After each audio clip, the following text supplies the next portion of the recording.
What's up, my YouTube family? Welcome back to the Gaming Brigade, and yesterday I put out a video on how to farm for the Bighorn, and as most of you know by now, that is a legendary exclusive, which means you can only farm for it on legendary difficulty. Now, in the description of that video, I left a link to the build that I was using in that footage. Now, some of you went to that build and you looked at it and said, you know what, it's great, but what do you do if you don't have certain exotics or named items? And that led me to putting this video together today, which is highlighting a legendary build which has none of those things whatsoever.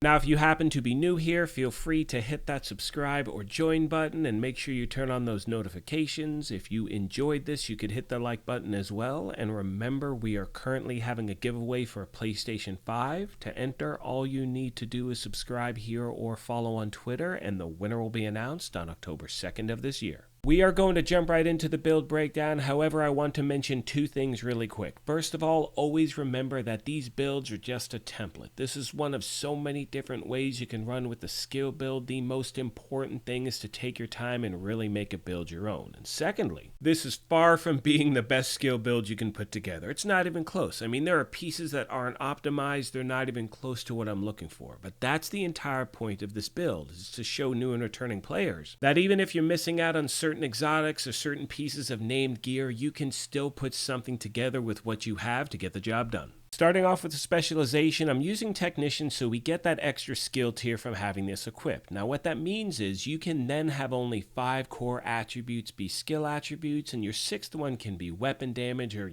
armor, whatever it is totally up to you. Now another great benefit of this is that the specialization also gives you 12% bonus damage to drones, skill proxies, and robotics, and because we're on legendary difficulty, that is really going to help out. And remember, regardless of which specialization you choose, always have the proper weapons activated in your weapon skill tree. That way you get a 15% weapon damage bonus regardless of which weapon you have equipped. My primary weapon for this build is a classic M1A, still one of my favorite rifles in the game, and I have the talent in sync. And with that talent, hitting an enemy grants 15% skill damage for 5 seconds, using a non-shield skill or damaging an enemy with a skill grants 15% weapon damage for 5 seconds, and damage increases are doubled while both buffs are active at the same time. Now what I would usually run in its place is the named rifle, the Harmony, because that has perfectly in sync. However, all of the footage you're looking at, I'm using these regular versions of gear, but again, if you happen to have this named item, I definitely recommend using this. My secondary weapon for this build is the Carbine 7 assault rifle, and once again I'm using the talent in sync, because for me with a skill build like this, I'm usually in cover and I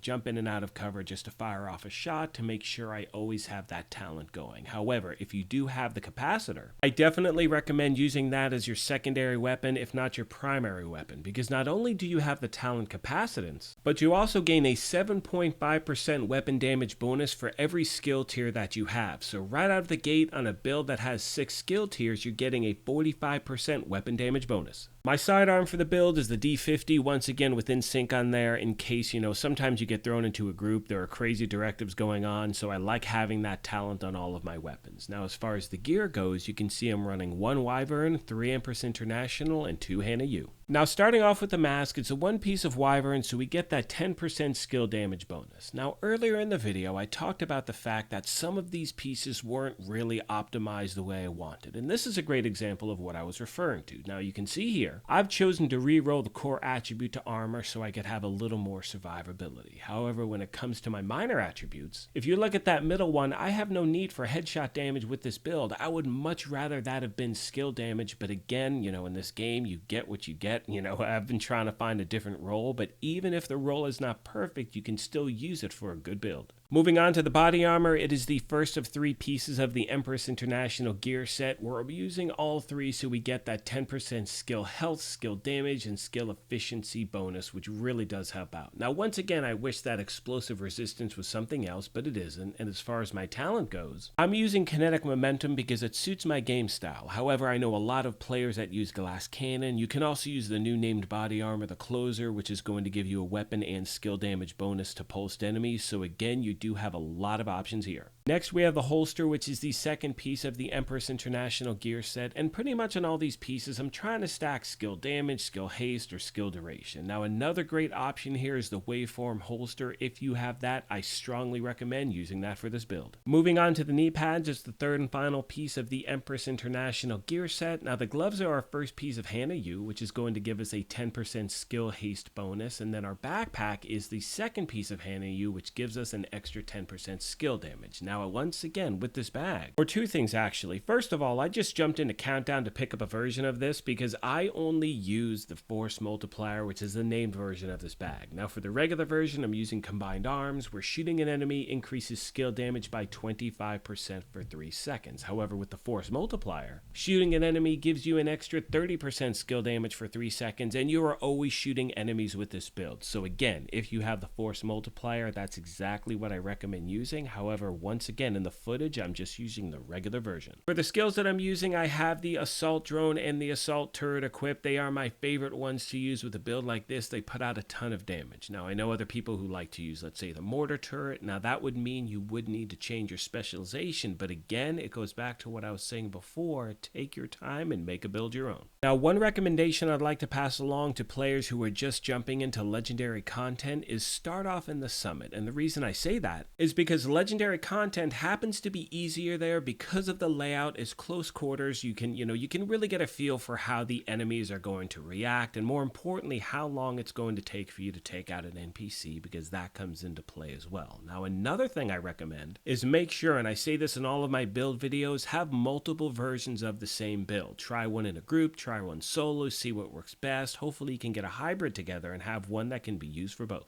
Most of you know by now that one of my favorite aspects about putting build videos together is the family that we have here at the channel. So as always, if you have any tips or tricks you want to pass along to new and returning players, please let me know in the comment section down below, as the main goal is to try to help out in any way we can. And once again, to be clear, as I wrap this thing up, the entire point of this build was to highlight the fact that you can put together a legendary build with regular gear. And the reason I'm bringing this up now is because in a few weeks, we're going to have Title Update 16. We're going to have 2 new legendary strongholds, and now is the time to be working on your gear, optimizing your builds, and hopefully getting exactly what you're looking for. With all that being said, I want to take a moment as always and thank you all for your amazing support of this channel, and remind you, if you happen to be new here, feel free to hit that subscribe or join button. If you enjoyed this, you could hit that like button as well, but most importantly, take care of yourselves, be kind to each other, and we will talk to you soon. Thanks again, everyone.